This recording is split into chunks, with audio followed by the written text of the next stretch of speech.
notable woman, Anita Hill, professor, showed the courage of a lifetime, talking about her experience being harassed by Clarence Thomas.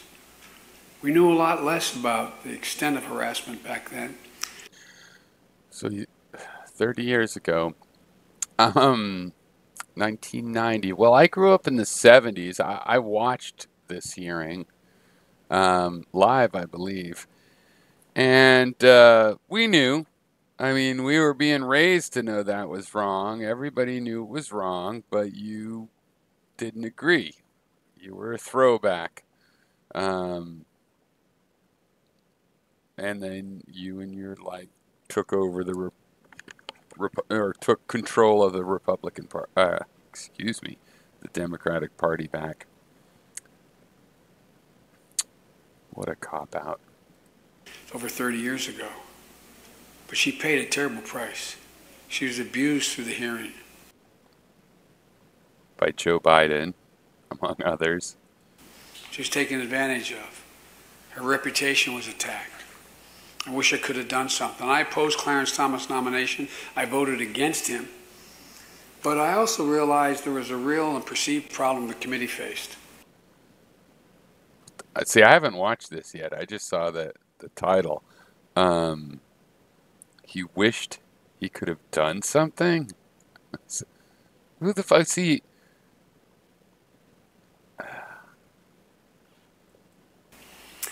There were a bunch of white guys. No, I mean it sincerely. A bunch of white guys hearing this testimony in the Senate Judiciary Committee. So when Anita Hill came to testify, she faced a committee that didn't fully understand what the hell it was all about. No, you did understand. You're the kinds of guys that were doing it, and your friends, and if you were alive, you understood. You were just on the other side of it, Joe. This day, I regret I couldn't come up with a way to get her the kind of hearing she deserved. What the fuck? Are you kidding? This is the internet era. People are playing your actual words in that hearing. He wishes. Given the courage she showed by reaching. Like, I wish I could have not been some sort of troglodyte about it. Fuck you. Reaching out to us. The hearing she deserved was a hearing where she was respected, where the tone of the questioning was not hostile and insulting, where the fact that she stepped forward was recognized as an act of courage in and of itself. Because let's face it, this fucker has a lot of gall. Back in 1991, it took a lot of courage to take on a man who was so much a part of the establishment and the power structure. I realize I get a little too passionate about this sometimes, but we all have an obligation. See, the truth is that, okay, he's throwback type, but I'm liberal. But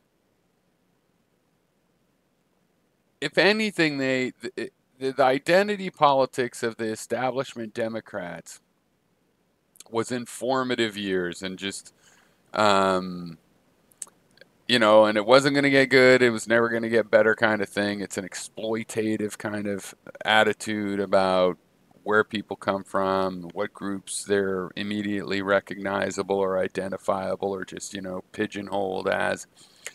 And there was a part where, oh, he's African American.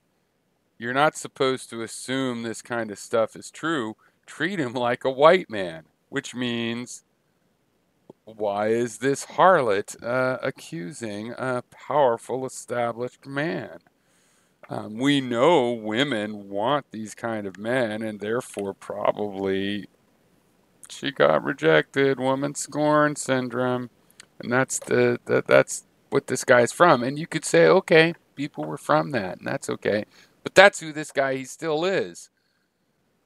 This guy better not be the nominee. I mean, as far as the Me Too shit, he has if now don't get me wrong. I think he could win against Trump for the same reason Trump could win in the first place, and people don't necessarily care about that, or they consider it friendly uncle, touchy-feely, rub your shoulder. I don't know why people are okay with that kind of personality, but okay, whatever. He could probably still win based on that. But I'm saying from my point of view, this guy's a famous, creepy guy. Like, the whole time. Before Me Too, I mean, this is a known thing. Yeah, he gets away with it. That's the whole point.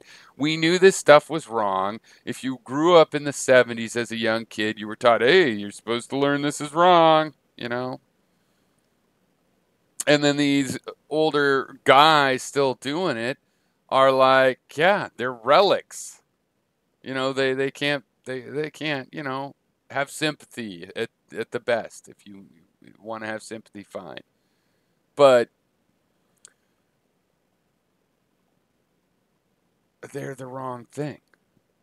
This guy is totally the wrong thing on war, on everything except for I ride the train home every weekend to my to my home state. Good for you, Joe. God, this guy. To do nothing less than change the culture in this country. That's just the laws. We change the laws. Change the culture. The culture. You all know what the phrase rule of thumb means? Where it's derived from? No, nobody heard of it. In English common law. Not codification law. Common law. Back in the late 1300s, so many women were dying at the hands of their husbands because they were a chattel, just like the cattle or the sheep, that the court of common law decided they had to do something about the extent of the death. So you know what they said? No man has a right to chastise his woman with a rod thicker than the circumference of his thumb. So sometime in the last 30 years, Joe Biden has figured out that you should never chastise a woman with a rod bigger than your thumb.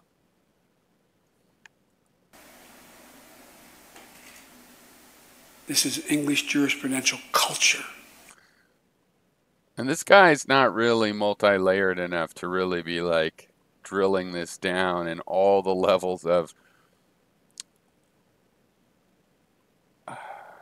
rule of thumb is a good thing.